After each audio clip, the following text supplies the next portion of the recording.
So, good morning, ladies and Guten gentlemen. Morgen, meine Damen und Herren. Thank you very much for taking the time Herzlichen and Dank, joining dass us Sie unserer here in Einladung Rüsselsheim gefolgt sind, hier nach on the web Rüsselsheim zu and kommen. on the phone. Danke für alle im This Internet conference will be held und in English alle, die auch am Telefon language, teilnehmen. but we do Die of course Pressekonferenz offer findet in translation englischer into Sprache German statt, aber wir bieten and French. natürlich Verdolmetschung ins Today Deutsche is a und ins historic day Französische as an. we announce our Der heutige future Tag ist plan ein PSA'S historischer to the Tag, public. denn unser Opel Zukunftsplan Vauxhall namens CEO PACE Michael wird der Öffentlichkeit Lohscheller will vorgestellt. present the plan in Der detail to CEO you in a Michael minute. Lohscheller wird gleich den Plan im Afterwards, Detail vorstellen, Carlos Tavares, gefolgt von Carlos Chairman of the Tavares, Managing Board of Groupe Vorstandsvorsitzender der will speak to you as well. PSA-Gruppe, der Groupe PSA, Both are looking der forward to taking ebenfalls questions etwas after vortragen the wird. presentation. Und beide freuen sich nach ihrem You can raise your Vortrag auf ihre questions here in the Fragen. room, Die but Fragen of können course Sie hier im also via the Saal web stellen, tool aber and natürlich on the auch phone. übers Internet und am After the Telefon. press conference, we will offer Nach der pool TV Pressekonferenz and radio bieten wir statements Pool with TV Mr. Tavares und and Mr. Radio- und Lohscheller in the Fernsehtermine room mit Herrn next door Tavares und here mit Herrn behind me. Lohscheller ein. And now I Das would wird like to hand hier over nebenan to the stattfinden. CEO of Und Opel jetzt Vauxhall, der CEO Michael von Lohscheller. Opel Vauxhall, Michael Lohscheller.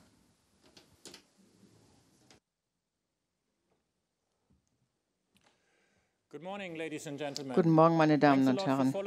Ganz vielen Dank, dass Sie unserer Einladung gefolgt sind, heute zu uns nach Rüsselsheim gekommen sind oder wo auch immer Sie online uns hier zuhören und zuschauen. Wir hatten uns das klare Ziel gesetzt, 100 Tage nach dem Zusammengehen mit der Groupe PSA einen Zukunftsplan zu präsentieren. Und ich freue mich, Ihnen heute, genau 100 Tage nach dem Closing, exakt diesen Plan vorstellen zu können. Wir sind aktuell mit Vollgas und einer neuen Einstellung unterwegs. So werden wir eine nachhaltige Zukunft für Opel Vauxhall sorgen. Zunächst mal möchte ich all meinen Opel Vauxhall-Kollegen danken, die diesen Plan in Rekordzeit erarbeitet haben. Ich bin sehr stolz auf dieses engagierte Team. Außerdem möchte ich mich bei unseren Kollegen in Paris bedanken, die uns vom ersten Tag an unterstützt haben. Eins ist mir besonders wichtig und deshalb erwähne ich das gleich zu Beginn. Wir wollen unsere Ziele erreichen, ohne in Europa Werke zu schließen und ohne betriebsbedingte Kündigung auszusprechen. Vielmehr werden wir unsere Wettbewerbsfähigkeit massiv verbessern. PACE wird das volle Potenzial von Opel Vauxhall zur Entfaltung bringen und aus Opel Vauxhall ein nachhaltig profitables Unternehmen machen. PACE ist nicht nur ein Wort. Vielmehr steckt hinter jedem einzelnen Buchstaben unser neues Bewusstsein, wie Sie es hier auf dem Bildschirm auch sehen können. Es drückt unsere neue Einstellung zum Thema Wettbewerbsfähigkeit aus und unseren Willen, uns voll auf die Ausführung dieses Plans zu konzentrieren. Der Grund ist klar. Opel Vauxhall befindet sich nach jahrelangen Verlusten in einer äußerst schwierigen Situation. Es gibt keinen Zweifel. Der Status quo ist keine Option. Und warum nicht? Erstens, weil das Unternehmen es seit 1999 nicht mehr in die Profitabilität geschafft hat. Und zweitens, weil sich die Automobilindustrie in einem dramatischen Wandel befindet. Zu den Herausforderungen zahlen die neuen CO2-Richtlinien und Ziele, die von wesentlicher Bedeutung für die Zukunft sind. Lassen Sie mich unmissverständlich sagen, als wir Anfang August mit der Erarbeitung dieses Plans begonnen haben, kamen wir sehr schnell zu der Erkenntnis, dass Opel nicht in der Lage sein würde, die CO2-Ziele zu erreichen, die der EU für 2020 und 2021. Die potenziellen Folgen für die Zukunft des Unternehmens wären dramatisch geworden. Die gute Nachricht ist nun, dass wir mit dem neuen Plan, den ich heute vorstelle, diese CO2-Ziele erreichen werden. Und das ist eine wesentliche Säule für nachhaltigen Erfolg und für die Rückkehr zur Profitabilität.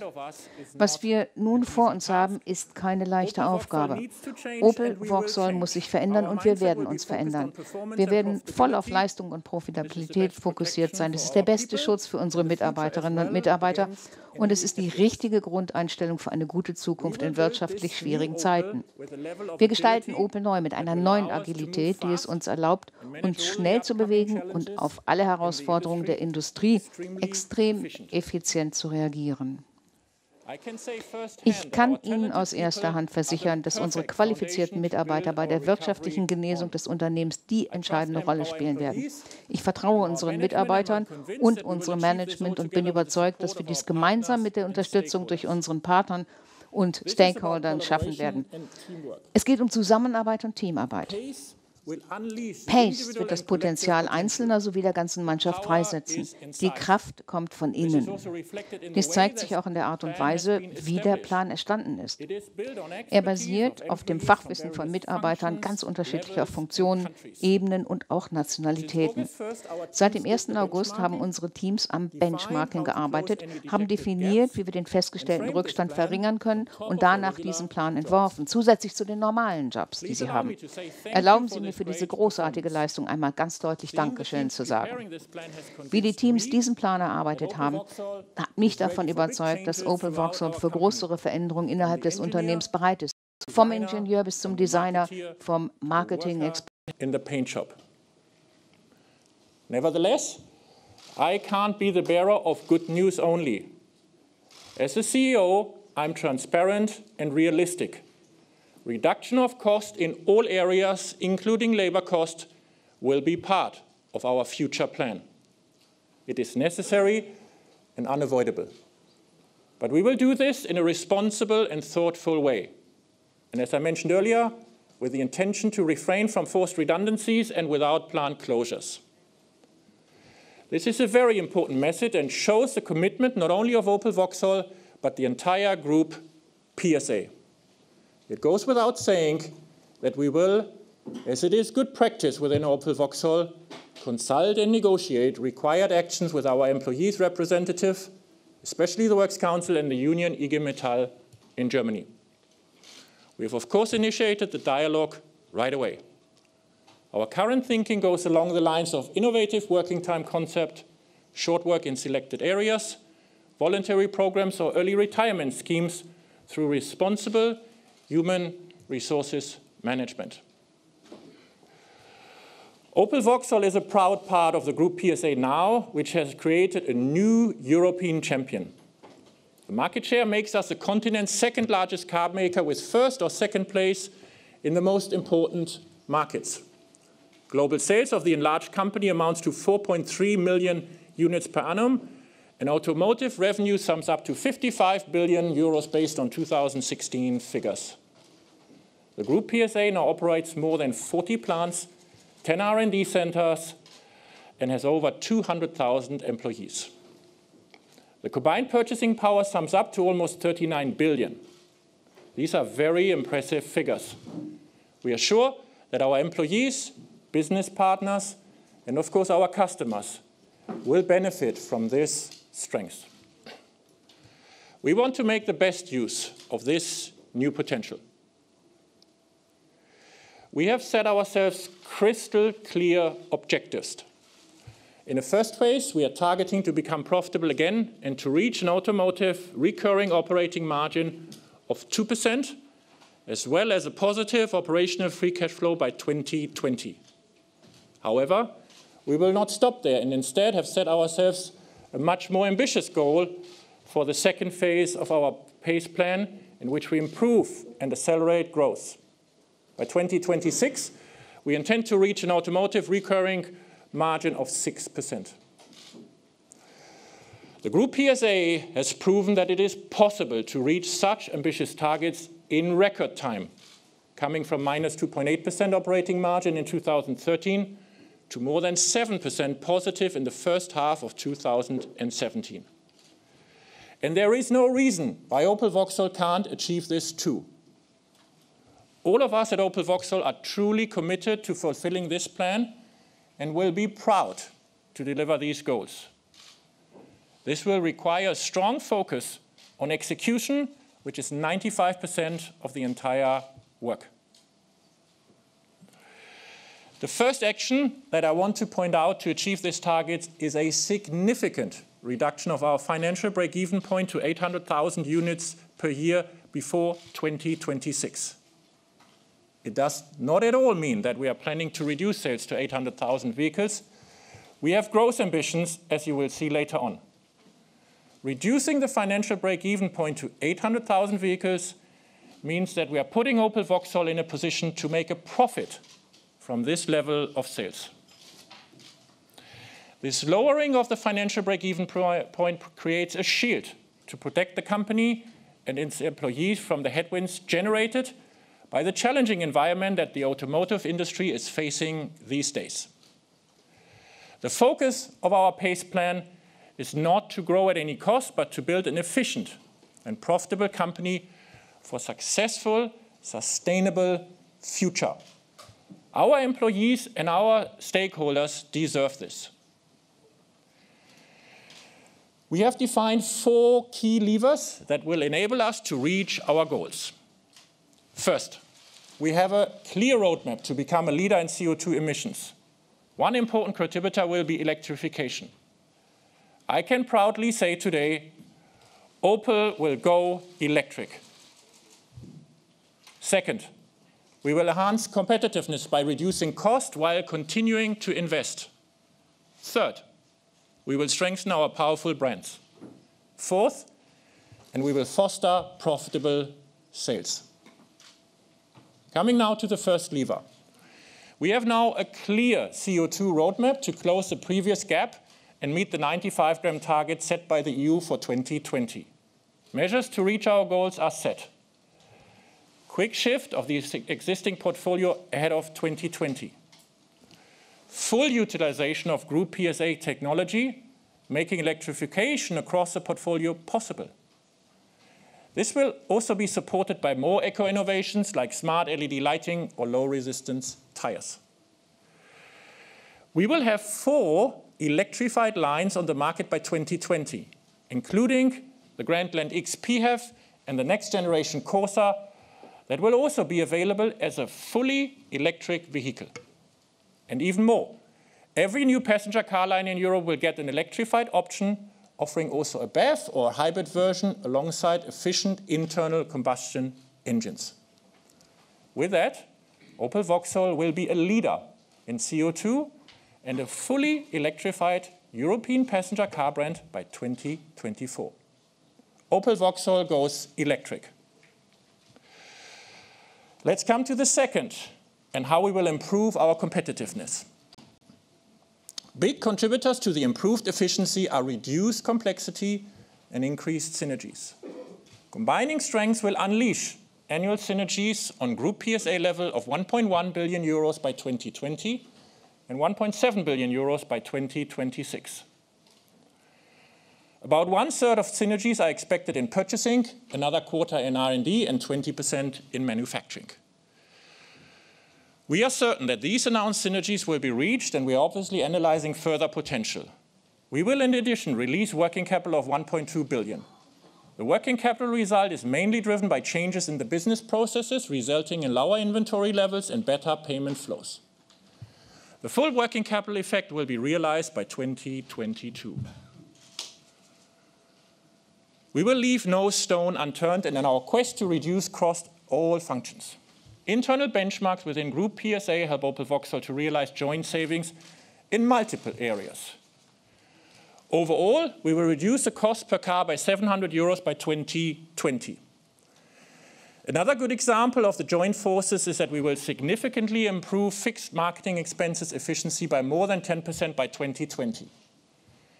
General and administration costs will be reduced from a cost to net sales ratio of 5.6% to 4.7% in 2020. Contributors here are, for example, a reduction of outside supplier costs, savings in IT costs, and also a rigorous cut of travel costs. One other major lever is that we will lower the ratio of wage costs to revenues to industry benchmark, like PSA did in the last few years. My executive team and I will, of course, also contribute to the savings. Efficiencies start at the top. A leaner leadership team and simplified processes will also lead to faster decisions. This is why I've reduced the number of my direct reports from 20 to 10. And the board of directors now consists of 6 members instead of 9. Changes have to start at the top of the company. Or as we say in German, die Treppe wird von oben gekehrt. We will reduce the complexity in engineering dramatically. We will capitalize on a common platform strategy. Complexity and parts reduction will significantly increase efficiency. 100% of our passenger models of Opel Vauxhall will be based on joint Group PSA architectures by 2024 at the latest, bringing scale effects. We will have reduced the number of passenger car architectures from 9 to 2 by 2024. Powertrain families will be reduced from 10 to 4 in the same time frame. Additionally, we will lower the number of engine transmission applications by 40% by 2023. This major technical shift will be fully managed by Opel Engineering, which will be an integral part of the global Group PSA R&D network. Ladies and gentlemen, I also want to present to you today in detail how the future of this engineering center will look like and how we will strengthen the DNA of every Opel Vauxhall going forward. Thank you. Based on Group PSA technologies like platforms and powertrains, all new Opel Vauxhall vehicles will be engineered in Rüsselsheim, ensuring that an Opel will always be an Opel and a Vauxhall will always be a Vauxhall. We will engineer our cars with the same focus on the key differentiators that our customers love, with German precision, quality, and reliability. This includes our unique design, the German chassis tuning, very precise shifting and steering, and of course our leading light technology, the healthy ergonomic seats, and a low noise and vibration level tested at high speed on German Autobahn. Overall, we will benefit from a stronger and increased joint Group PSA R&D capacity. The joint R&D and CapEx spendings will amount to 7 to 8% of automotive revenue. We have now a clear vision of the strong contribution of Rüsselsheim R&D Center with the creation of core competencies from the entire Group PSA. This is a clear proof point how the competencies and capabilities of our engineers are recognized. At the beginning, the engineering center will have the lead for the following areas beyond design and conception for all future Opel Vauxhall vehicles. US market federalization for vehicles and powertrains, fuel cells, alternative fuels, certain automated driving and driver assistant developments, electric and electronic test automation, and software configuration and release. Of course, our engineers will work closely with the other Group PSA R&D centers across the world. With this setup, the future of Opel engineering in Rüsselsheim is at the heart of Group PSA R&D network, which will benefit to a maximum from the highly recognized competence of our engineers.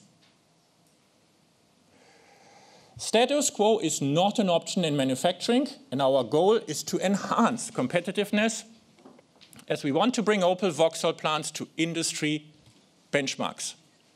We target to improve efficiency of our manufacturing and logistics by more than 400 euros per car by 2020. We will use several levers, like the reduction of the component diversity by 50% or right-sizing the plant space and improve logistics efficiency. We target space savings of around 25%. Our goal is to increase utilization of our European plants by more than 100% by 2020, for example, by moving volumes from Korea to Europe.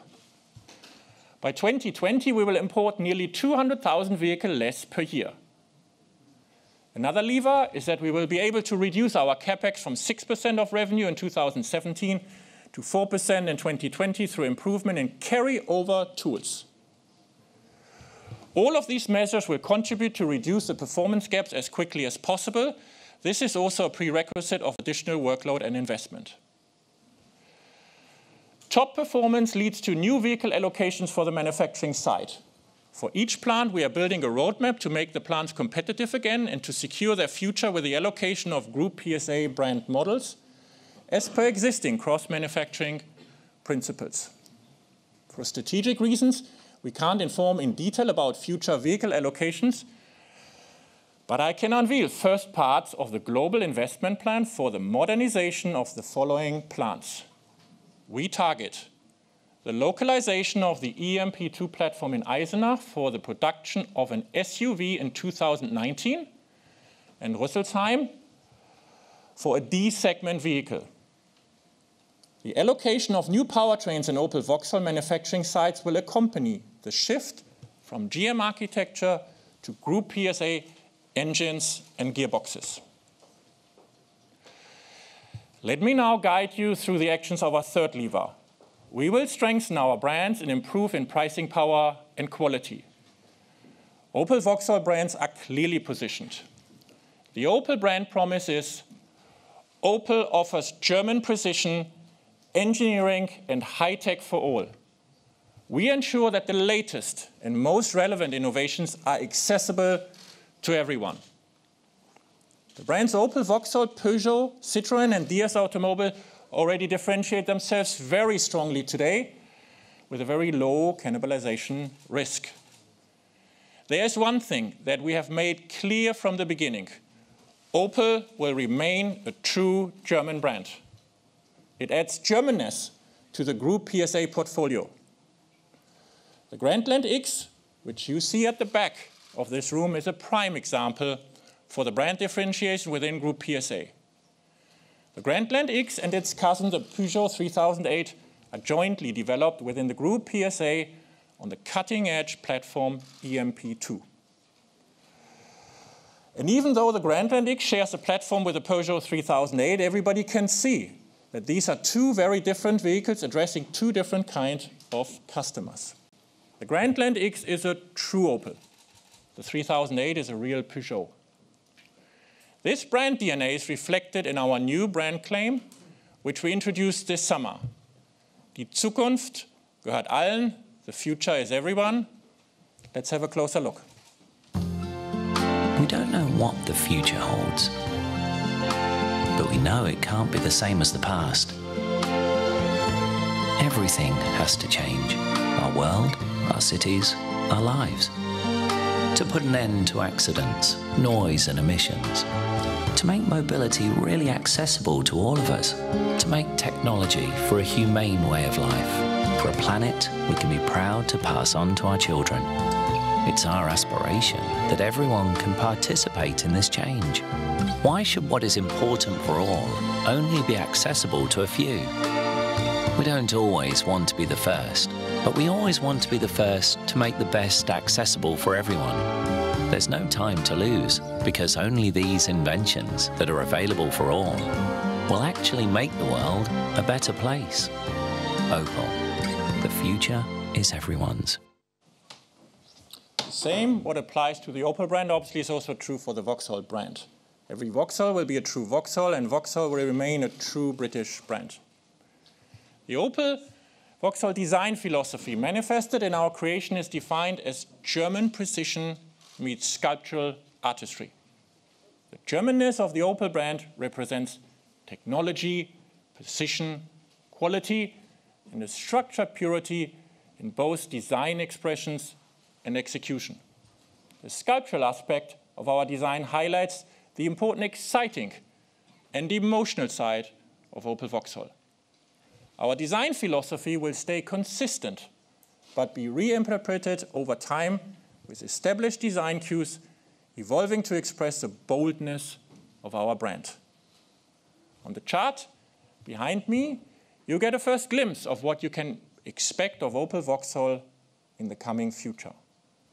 Design will remain one of our core strengths and brand differentiators going forward, showcasing innovative visionary ideas and technology that will be exciting and relevant for all our customers.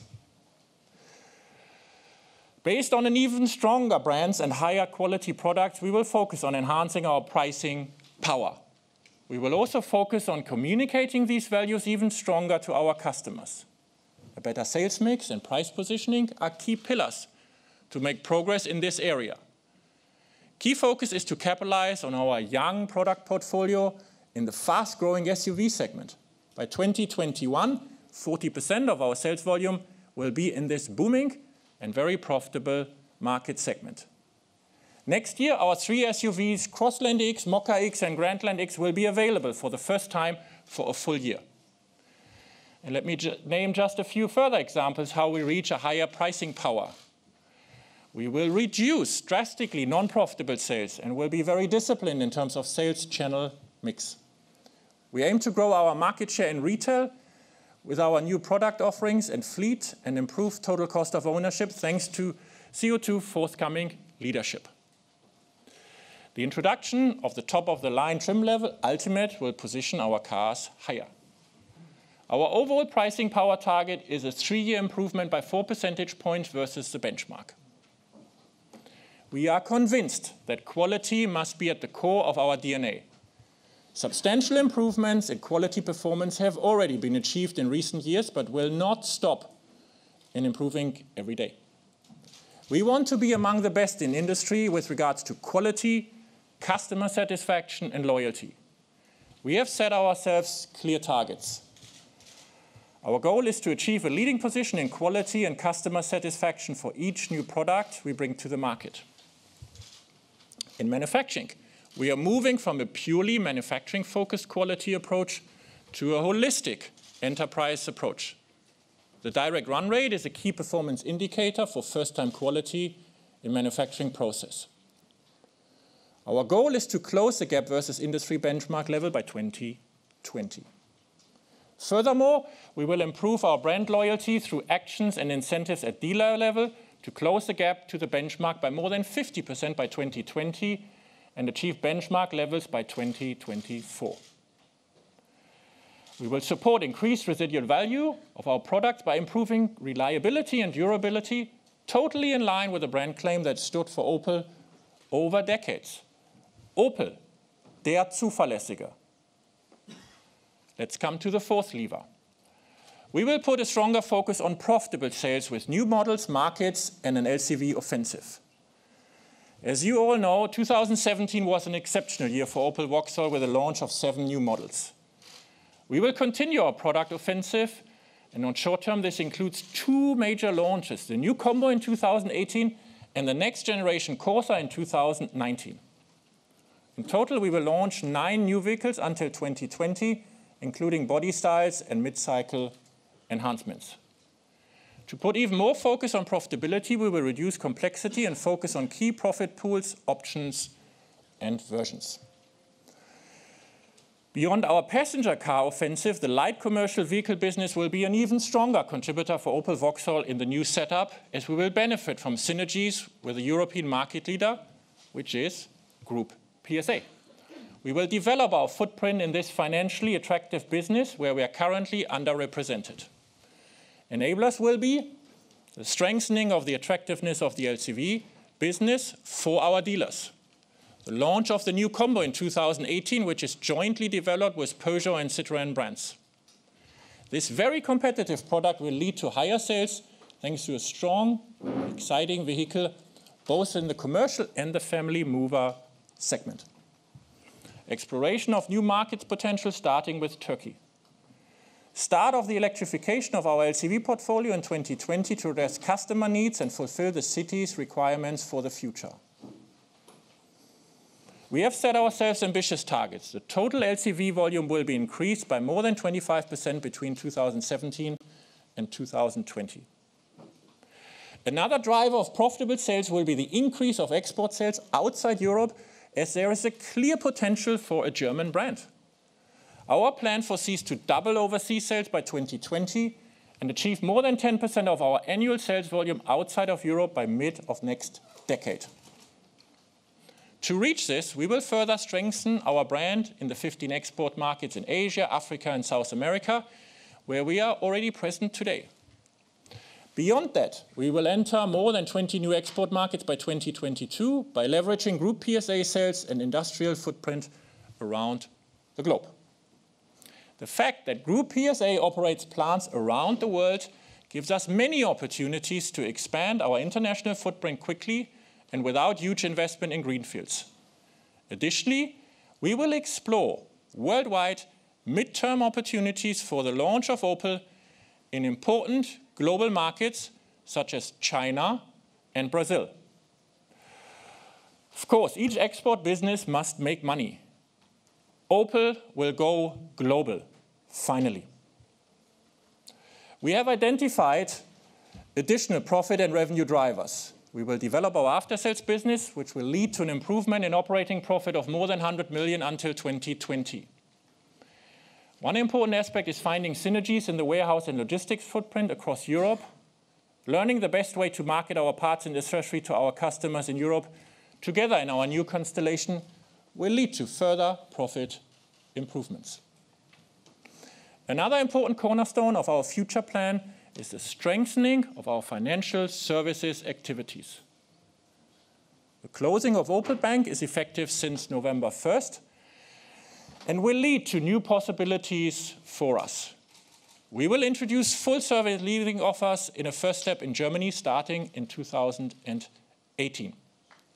We will be able to offer benchmark financial services via Opel Bank and Vauxhall Financing, leveraging BNP Paribas' very competitive cost of funds and Bank PSA expertise. Overall, we will increase the penetration of financial offers, services, and insurance products. Furthermore, we will continue to professionalize our dealer network. We will enable our dealers to become more performance-oriented. We will also foster the digitalization in sales, and a very good example is our Car U pilot store that we just opened in a mall in Stuttgart. You have just seen a comprehensive overview of the most decisive measures we plan to implement in the coming months and years to make Opel Vauxhall profitable and sustainable. Through PACE, we commit to deliver clear targets. In the first phase, positive operational free cash flow and 2% operating automotive recurring margin by 2020, and then 6% by 2026. Let me summarize how we want to achieve these targets. The levers for our turnaround are a clear roadmap to become a CO2 leader in a fully electrified brand by 2024. We will enhance our competitiveness and implement synergies of 1.1 billion euros per annum by 2020, respectively 1.7 billion per annum by 2026 on a group level. And we will release 1.2 billion euros working capital by 2022. We will lower our financial break-even point significantly to 800,000 units before 2026. One of the key elements is a drastic reduction of complexity. We will lower the number of platforms for passenger cars to 2 and reduce the number of powertrain families to 4 by 2024. Furthermore, we will improve efficiency and reduce complexity in our plants, as increased competitiveness is a precondition to secure the future of our plants. We intend to achieve all our goals without plant closures and without forced redundancy. While we aim to become significantly more efficient, we also invest into our production sites. New products will be allocated to our plants, starting with Rüsselsheim and Eisenach. Our engineering center in Rüsselsheim will be a key contributor to Group PSA global R&D. All new Opel Vauxhall vehicles will be engineered here in Rüsselsheim. First Opel Vauxhall competence centers for Group PSA are already identified. We will continue to strengthen our brands and increase our pricing power. We are targeting an improvement by 4 percentage points versus benchmark by 2020. Last but not least, we will foster profitable sales.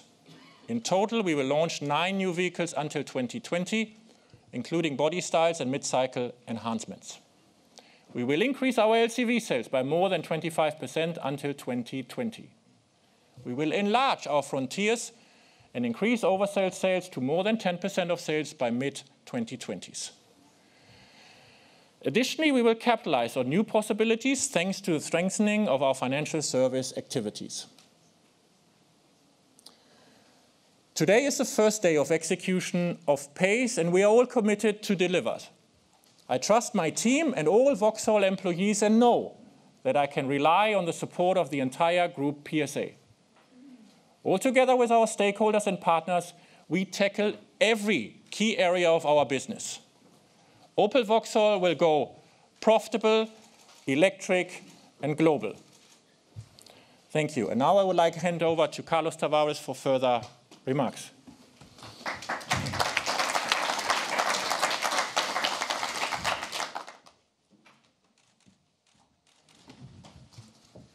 Thank you, Michael. Thank you for this clear presentation, and good morning to you all, ladies and gentlemen. I am delighted to be here with you and indeed share a few thoughts and put in perspective this plan announcement within the PSA Group. It is important to highlight the fact that 100 days exactly after the closing of the Opel Vauxhall deal, indeed, Opel management is here in front of you presenting the plan. This is a clear sign of rigor, a clear sign of professionalism, and indeed we need it. We need rigor, we need professionalism, we need discipline to implement this very strong plan.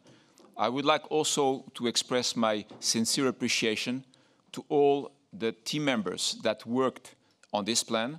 I was a witness of this very hard work because 100 days is not a lot of time to do what has been done in terms of building the future of the company.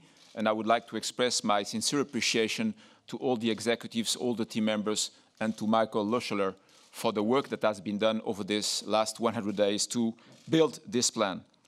This plan is not a gimmick plan. This plan is not a demagogic plan.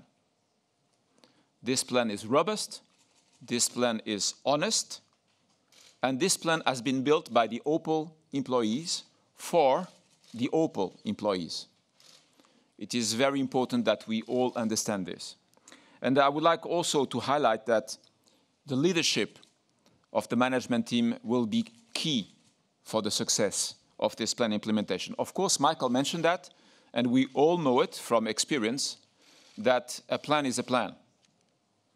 And the plan is 5% of the work that we have to do. What we have ahead of us is 95% of implementation. And it is important that we all keep this in mind.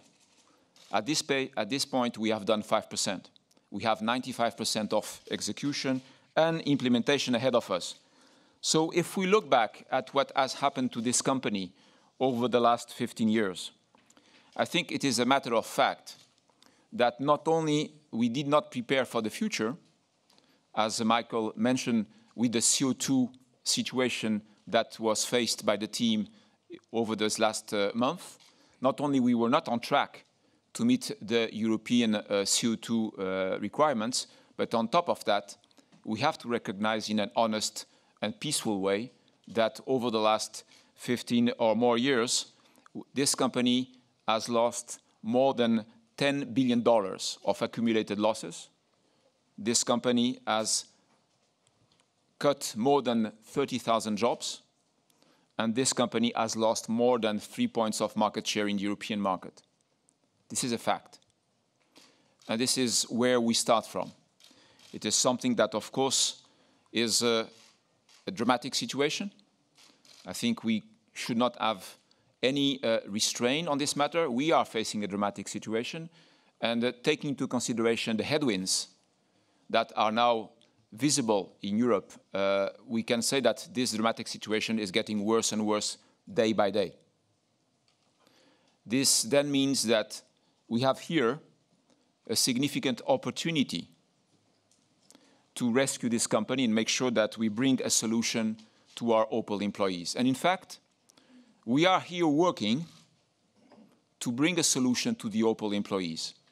I think it is fair to say that over the last 15 years, looking at these results, we have not given them an appropriate answer as we were not able so far to turn around the company. So if I'm standing here in front of you this morning with Michael, it's because we are committed to bring a solution to the Opel employees for a very simple reason, is because they are expecting us to do so. The Opel employees are expecting us finally to create a sustainable future for this company. And that means that we need to ask management to manage.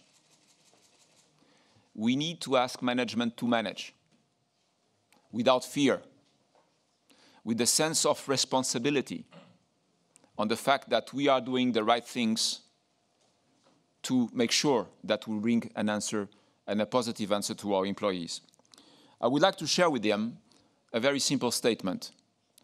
The unpopular leaders of today will be the heroes of tomorrow.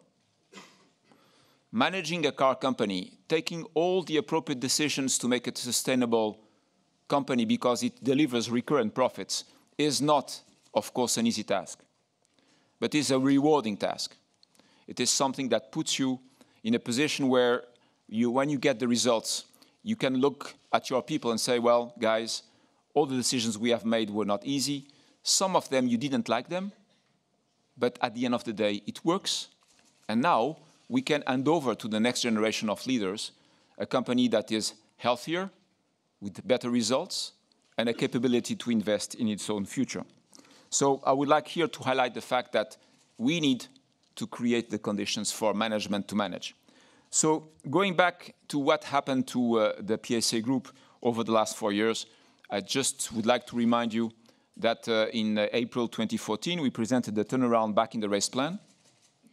It was a plan focused on operational excellence. As you know, they deliver some good results, and we are now implementing, since April 2016, our profitable growth plan that we call Push to Pass. And turning around the PSA Group was not an easy task. I must say we were not always popular in all the decisions that we had to make to turn around this company, but it was possible thanks to a clear convergence between our employees, our union partners, and all the other stakeholders that were facing this dramatic situation. And we were all eager, employees, management, unions, suppliers, stakeholders. We are all eager to demonstrate that it was possible, even though many observers, and eventually some in this room, thought it was not possible. So I'm happy to present to you some of the results that were achieved as a testimony on the things that can be done in this automotive industry, which we know is highly competitive and sometimes brutal. So the PSA Group started in 2013 with a minus 2.8% operating profit margin for the automotive business, minus 2.8. And on the first half of 2017, we delivered a very robust 7.3%. So we moved from minus 2.8 to plus 7.3. While we were doing this turnaround, the volumes of the company continued to grow.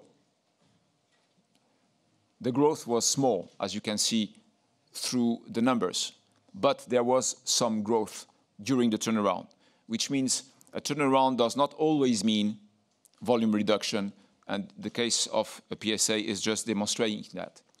And over this turnaround period, we were able to accumulate a total positive free cash flow of nearly 10 billion euros over those years, which clearly demonstrates that when there is the willingness, the vision, the execution capability, and the convergence of sense of responsibility from all the stakeholders, this kind of turnaround is still possible in the automotive world and in Europe currently. This is something that gives us a lot of confidence, a lot of visibility on the possibility to finally bring a solution to the Opel employees. Over this period, not only we were able to accumulate 10 billion euros of positive free cash flow, but we were able to reduce by 1.2 billion euros our total fixed cost without plant closures and without forced redundancies. We were also able to bring down the break-even point of the company by 1 million cars. which is very important because it means that currently the PSA Group, even before the acquisition of Opel Vauxhall, we had a break-even point of around 1.6 million invoices for a company that is selling 3 million cars, which is a very healthy position. And of course, I don't want to forget here the importance of the pricing power, which is the capability to sell to the customer the value of what is created in the company. And of course, this is paramount to the profitability of the company. So this journey was based on 3 levers. Why could this happen? Well, it happened first because the leadership was able to unleash the potential of the people of the company. And I want to testify in front of you that over these last 100 days, I have met great people by Opel Vauxhall. Great people. And this is something I want to tell you, not as a demagogic comment, but just because it is the truth. We have great people at Opel, and we have great people that are eager to unleash their own potential. And I would like to tell you very simply, for Opel Vauxhall, people are not the problem. People are the solution. This turnaround plan will be a success based on the quality of our people, based on the leadership of our managing board to unleash the potential of these people. And this is exactly what happened by PSA. Second lever, make sure that the management is fully empowered to pull the performance. The management does not fear to be highly demanding. Management does not fear to be unpopular. Management needs to manage. Management needs to do the right things because at the end of the journey, there is a healthier company. There is a profitable company. There is a proud company, proud of its own turnaround. And the third lever is the understanding that we give the people the possibility to have their destiny in their hands. We have no intention, and I have no intention, to micromanage Opel Vauxhall. Opel Vauxhall is in the hands of Opel CEO and Opel Managing Board. The only thing we want is to make sure that this company becomes a healthy company at the end of the day, and of course, it will benefit to the PSA Group, but we want this company to become a healthy company on its own merit, based on its own vision, based on its own strength and energy. This is important, and this is, of course, a third and very important lever is to make people understand that they have their destiny in their hands. So overall, what is the most important is to understand that the only thing that protects in our world, a very fast-changing world, the only thing that protects is performance. Everything that is not related to performance is demagogy. So if we want sincerely to protect our people and to protect Opel Vauxhall, we need to look for performance, and we need to deliver performance. Performance, of course, with our partners, our suppliers, performance with our dealers, who have to take care of our customer satisfaction, and of course, looking for performance with our union partners. It is very important that we understand that we are eager to work with our union partners. We are eager to make this a success with them, and we are eager to listen to them and to listen to their ideas. But at the same time, nobody can consider that we don't have a huge sense of urgency. The situation is quite dramatic. There is no time to be wasted. We need to move on. And this is exactly what Michael presented to you. This plan is on for implementation, which does not mean that we will not continue to discuss with our union partners to get their best ideas and make sure that they feel comfortable with everything we have done. At the same time, we all need to be humble, and we need to recognize that what has been done in the last 15 years did not work. It's a matter of fact. And being humble means we need to have the sense of urgency all together and bring this company along in the implementation of this plan. And so please do not forget, only performance protects, and demagogy is a poison. From here, I would like to tell you that the situation that we have faced through the PSA turnaround was fully supported by 5 of our unions, representing more than 80% of our people. And it has been an extremely rewarding journey because the quality, the maturity of the support, the recommendations, the advice, from time to time the tensions, has been very helpful to support this journey for a higher level of performance in our company. And I can tell you, you can read this in the media, currently in France. One of the problems that the PSA Group is now facing in France is when we want to add more shifts in our plants to make more cars, we have some difficulties to find the people. This is the situation because our volumes are growing significantly, because our products are a great success, and because we have currently, and this is the number in October, the capacity utilization rate of the PSA plants is 130%, which means that all the work that was done over those 4 years in terms of quality, in terms of pricing power, in terms of competitiveness of the core models, in terms of overall efficiency, all of this work is now showing results. And as you can see in the numbers, the market share of the PSA products is now increasing. So to finish with, I would like just to tell you that I would like to share with you an invitation to elevate the vision that we have for this enlarged PSA Group. We would like to build a European champion. We would like to make sure that everybody understands that being a strong champion in Europe with 3 million car sales in Europe gives us a very strong basis from which we can leverage more profitable growth overseas. And you see that when we compare this 3 million sales in Europe for the enlarged PSA Group to the other bigger groups in the world, you see that you cannot be a strong global leader if you are not strong in your home market. And our home market is Europe. So we are very confident that having this strong European base at 3 million car sales in Europe is, of course, the foundation from which we can leverage better and more profitable growth in the world, and you can compare with the other groups. So this is important that we also understand that we try to elevate ourselves above the nationalisms. We try to build a European champion because we believe that Europe needs to compete with the rest of the world, being the Asian brands, the American brands.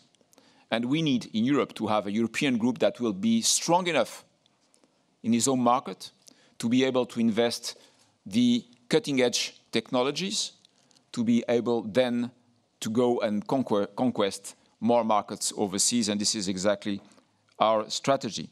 So this is something I wanted to share with you. And finally, just 3 simple comments. By PSA, with this enlarged company, we considered that performance matters more than size. Why? Because when we deliver a high level of performance, the growth comes as a reward of a well-done job. So we don't focus on volumes. We don't focus on market share growth. We try to make our customers happy with great service, great products. And if we make them happy, growth will come as the reward of a well-done job. And this is our understanding of what we should do. We also understand that if we do a reasonable job, more opportunities will cross our road, as the opportunity that the PSA Group had to acquire Opel Vauxhall. And this is something that we remain open to. We remain open to opportunities. But at this stage, what it is important for us all to understand is that we are here at the starting point, a rolling starting point of the implementation of the Opel turnaround plan. I would like to tell you in a very friendly manner, but very responsible manner, that Opel is facing a dramatic situation. There is no time to waste. We have a great, robust, and honest plan. This is not a gimmick plan. We have a great managing team. We need to support the management team to implement the plan at the fastest possible pace with the support of our union partners. And I can tell you that yesterday at the supervisory board, this plan was fully supported by the supervisory board. And I trust that they have the maturity and the sense of responsibility to continue to support. And of course, we will discuss all the topics that need to be discussed. And we have absolutely no problem with that, and we will be eager to do. But we need to understand that the Opel employees are waiting for an answer, and the answer is pace. Thank you for your attention.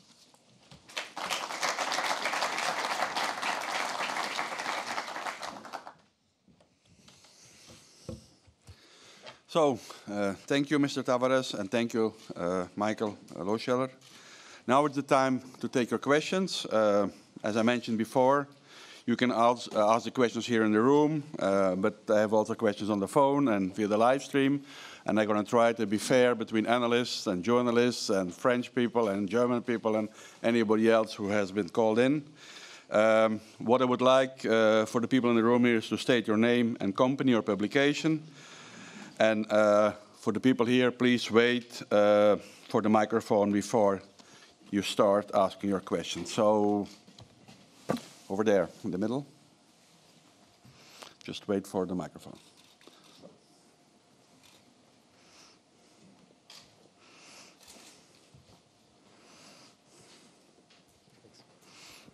Max Hägler, Süddeutsche Zeitung aus München. Mr. Tavares, Mr. Lohscheller, thanks for being here. 2 or 3 questions. You said. Can I ask you to concentrate on one, because otherwise. Okay. So ask your question. Then the hard question. Some people are saying, some people with expertise on Opel technology and management are saying your words are arrogant and the plan could be arrogant. What's your answer? Well, thank you for your question, because indeed those are the questions that need to be asked. I think it doesn't matter. What matters is what kind of solution we are bringing to the Opel employees. And indeed, this perception that you may have, which is of course not my intention, may come from the fact that we are passionate. We are passionate about fixing this significant problem. And I am very sorry to see how much pain has been created in this company for so many years, with the results that we have shared with you. And then if bringing a solution to our people in a highly passionate way, with a lot of determination, is perceived, as you said, well, if this is the price to pay to protect the Opel employees, so be it. Okay. I have a question here from Peter Campbell from Financial Times. Michael, how many workers do you expect to lose through non-compulsory means during the plan? And you mentioned 20 export markets for Opel. Do you know which countries you're gonna sell? Yeah, sure. So maybe starting with the export question. So we have identified those 20 markets. I don't want to mention all of them because then you have a lot to write. But I mean, those markets include Argentina, Saudi Arabia, also Taiwan. So there are many, many opportunities, and we will explore them one by one and obviously have opportunities there and have to make money immediately with these export markets, because that's why we enter those. Yeah. So give you some color and some flavor. In terms of the jobs, let me reiterate what I clearly stated also this morning when we had a meeting with all our employees and the Works Council and IG Metall, that we do not plan any plant closures and do not plan any forced redundancies. However, we see that our personnel costs in relation to revenues are high, and we will have to work on that, and we do that. And that includes many of the activities I have also mentioned. That will include early retirement offers, that includes overtime. We look at people who work 40 hours a week, which is contractually agreed. We will reduce it in many, many cases to 35. And all these things we look at. So I'm focusing on personnel cost in relation to revenue. And that is what matters, and that's where we have a gap. Okay. In the middle of the room. Yeah. Hi, Michael Lohscheller, Kepler Cheuvreux. Right over here. Hey. When it comes to lowering the break-even point to 800,000 units per year, could you please give us a feeling for how many units the break-even point is at right now? To have a benchmark, since you mentioned the word benchmark so often. Thanks. It's too high. And that means exactly what a number is? It's very high, and that's why it is so important to reduce it as quickly as we can to the 800,000 level. Okay, if I said 2 million, would that be too low? That's it. Okay. Next question comes from Stefan Burgstaller from Goldman Sachs. It's a question for Mr. Tavares. In the initial turnaround of PSA, you were very focused or maybe even obsessed about free cash flow generation. This was apparent in the management incentives objectives. Today, you did not talk much about how the management incentives are aligned with the plan. Are you as focused on cash generation at Opel? So I would leave it with that. Well, it's a great point, and thank you for asking the question. Indeed, there is, as you know well, a significant cash burn ongoing, and I can tell you that the management team led by Michael is completely focused in saving cash. I think that everybody knows that cash is king, and this is the number one priority. At the same time, we also need to recognize, and this is something that is completely clear in the plan that was presented by Michael, that we are going through a very significant changing period in terms of electrification for a car company, and this also needs to be also taken into consideration. But of course, everything that is done currently is aligned with the fact that we want a positive free cash flow by 2020 at the latest, and we want the 2% EBIT at 2020 at the latest. So everything that is now being implemented through this plan is aligned with this goal, which is clear that it embarks significant cash-saving actions and significant focus on this. Of course, related to the bonus of the management, you can be sure that it will be completely aligned on the different milestones that lead the company to the objectives that were presented by Michael, as it is good practice in a healthy management company. Okay, we have a question from the phone from Mr. José Asimundi from GPM. Mr. Asimundi, go ahead. Thank you, Jose, JP Morgan. Just one question, please. Can you talk a little bit about making Rüsselsheim a center of global competence and what this means for the remaining R&D centers, and is there not an overlap here across the R&D centers? And also, if you could please comment on your current labor cost to sales ratio. What is the ratio and what is the benchmark level, please? Thank you. Well, thank you for your two questions. I will take the first one on the R&D and let Michael answer on the other one on the labor cost. On the R&D, you know, we are somewhere very lucky. We are somewhere very lucky because, you know, we have, since the acquisition, significant engineering power. Significant engineering power. We have very strong engineering in Germany, in Rüsselsheim, from one side, very strong engineering power in France from the other side. And at the precise moment where we have this significant increase in engineering power, we are faced with a very difficult challenge, which is to put back Opel Vauxhall on track in terms of CO2 roadmap.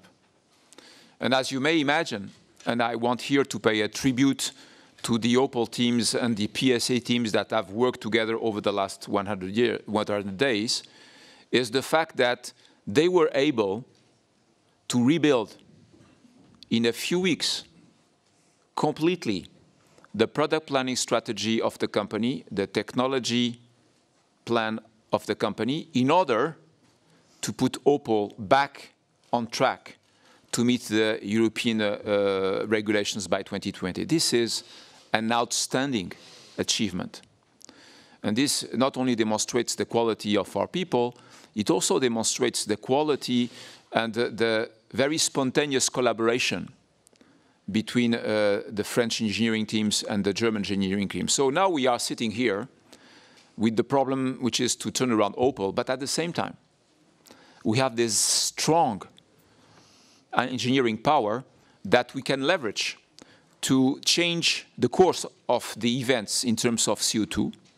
And we are using this very high engineering power to put back the company on track in terms of CO2. And of course, some of you will ask me the question about what do we think about the CO2 requirements for 2025 and 2030 later on.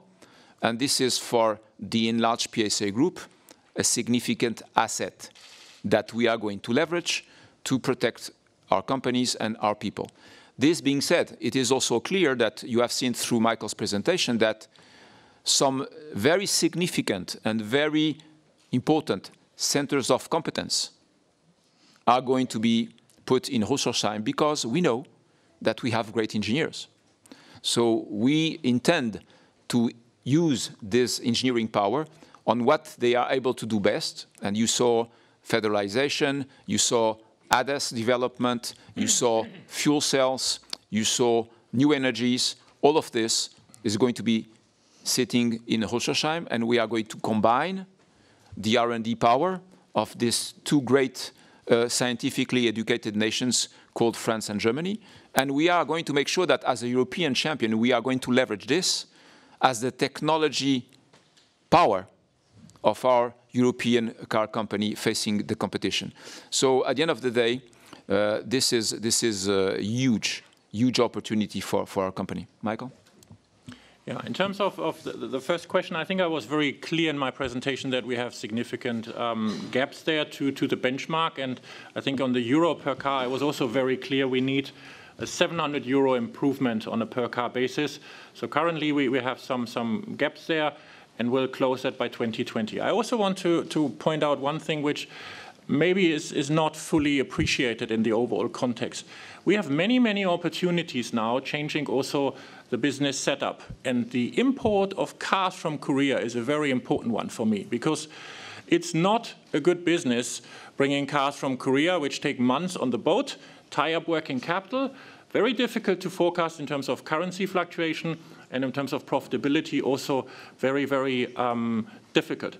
So these reductions of import volumes I talked about are very important for us, and obviously helps us also to strengthen employment in Europe. Yeah, so those are big opportunities we now can take, and we do that, and they overall strengthen us in terms from a financial aspect, also working capital aspect, but also an employment one. But very clearly, to wrap this up, we are behind benchmark, and that's why we are very clear in terms of the targets, an improvement of 700 euros per car by 2020. Okay, Annette, I need you here, the microphone in the middle.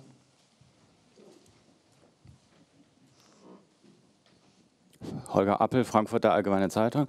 Mr. Tavares, one of your key factors for acquiring Opel was that there are people, they don't want to buy a French car, and you wanted to have a German car company in your company. How will you make sure that the customers still think they are buying a German car when it's all French inside? Well, you know, in our world, as you know well, there is no certainty, there is no 100% certainty, of course. But you see, through my automotive life, which starts now to be quite long, I have learned something which is quite simple, is that we need to trust our people. When we say that we are going to engineer the Opel cars in Germany, and when we tell our designers that they can totally unleash their creative power as a German team, I know that by just giving them breathing space and telling them, look, you are a German team, please express your best talent as a German team, I know that they will express the German dimension of the Opel cars at the end of the day, just because they understand the culture, they understand the country, they understand the customer expectations, they understand the value of technology and the value of a well-done car. So at my level, I don't have to go much further than this. I just have to say, you are a German team, please express what German automotive technology and German automotive mobility is. Feel free, go ahead. Use the breathing space. You know, one of the things that may surprise you is we are moving from a world where the center of decision was Detroit to a world where the center of decision is not Paris, it's Hildesheim. That may come as a surprise, but this is what it is. The only thing that we are interested in is that Opel is healthy and profitable. That's it. So our German teams in design, in engineering, in manufacturing, they are free to express their capabilities, and I know that they are very high because I have met them. The only small thing I have learned in my career is try to appreciate human beings and how passionate and competent they can be in some specific positions. So we tell our German teams, go ahead, do your best, express your potential, express your creative power. And as a natural consequence, we'll have more Germanness in our Opel products. So if you ask me, am I sure? No, I'm not sure. But am I convinced that this is what is going to happen? Yes, I'm convinced. Okay, the lady in the back. Können Sie bitte etwas mehr erzählen zu dem... Can you please identify yourself? Ach so, Heidje Beutel vom MDR in Thüringen. Können Sie bitte etwas mehr zu dem Standort Eisenach erzählen, zu dem Modell, das da geplant ist, welche Stückzahlen geplant sind und ob das 2- oder 3-Schichtbetrieb bedeuten wird? Das sind schon viel zu viele Fragen jetzt. Das kann man in einem Satz beantworten. Herr Lohscheller? The question was on Eisenach and the model, the SUV. So, sorry, let me re-emphasize this point, because I think it also shows that we take actions and change things. So to launch a car in 2019 in Eisenach without electrification is not responsible management. I cannot come to Eisenach and stand in front of the employees and say, great, here's a car and that runs for 6-7 years and has no electrification. I'm not doing that. And I think that's not responsible management. And I think we took now the right decision and bring a new, modern architecture from PSA with electrification to Eisenach and build an SUV on it in 2019, which is exactly the same time frame we had foreseen for the prior model. So I think this shows how we tackle things in a very short period of time. The automotive experts in the room know what that means if you change it at this moment in time. And I think it shows that we take the future very serious, go for the electrified version, and I think it's excellent news for Eisenach. Okay, last question from Gaëtan Tout-le-Monde, Deutsche Bank. Can we have an idea of 2017 magnitude of revenues as and operating loss? Well, I don't think we can say this today. I share with you that there is a great sense of urgency. I'm not trying here to create any kind of fake situation. It is really a dramatic situation. We need to be very, very conscious of the situation. Management is now on board. We had yesterday a very strong review on this matter, and we just need to share the fact that we need to move. Michael was very clear. Michael highlighted the fact that statu quo is not an option. He's absolutely right. It is also clear that we are moving in a fast-changing world. The world is moving very fast around us. Many new things are popping up every day, and we need to stick together inside Opel Vauxhall, but also inside of the enlarged PSA group, because together we are stronger. We see the benefit of this stronger group by bringing just in time the appropriate technology to avoid any severe penalties by 2020, and this is, of course, of paramount importance. And now we need to stick together, be very focused on the implementation of this PACE plan, and make sure that through the rigor, the professionalism and the discipline of this plan implementation, we rebound. I have tried to show you that rebound is possible. Rebound is challenging. And of course, our competitors are outside of the group. They are not inside of the group. So time has come for a great deal of solidarity, a great deal of focus, and a great deal of discipline in the implementation of this plan. I trust that Michael and his leadership team have the capability to do this job, and this is the reason why we support them 100%. But it is also important that I ask you all to give us a hand. I would like also that you be part of this turnaround process, because I think it's good for our employees that we also support them by creating around Opel an atmosphere of some serenity that gives them the capability to focus on their own job, to do the right things for the company. So I would like also to ask you to support Opel, to support Vauxhall, and make sure that you give them a chance to turn around their own company, because it is important for them that this company finds its own way to a sustainable future. And I would like, in advance, to thank you for your support, as I did to our media stakeholders when we were in the process of turning around PSA. And I must say we were fully supported with a very objective and very friendly support from our friends. So just like to extend this request to you, because this, what is at stake is very important, not only for Opel, but also for Vauxhall, for the PSA group, and for Germany. Thank you for your support. Okay, let me just give you a couple of housekeeping items now. We are now at the end of the press conference. If there are any open questions, and I'm sure there are, you can talk, of course, to the investor relations team or the media relations team. We have all the materials that are available on our website. So everything what's related to today's announcement you will find there. And we are also uploading pictures from the press conference as we speak here. Those who want to stay a little bit longer can do. We have Wi-Fi everywhere around, so you can work from here. And for those who are hungry, we have a soup for you.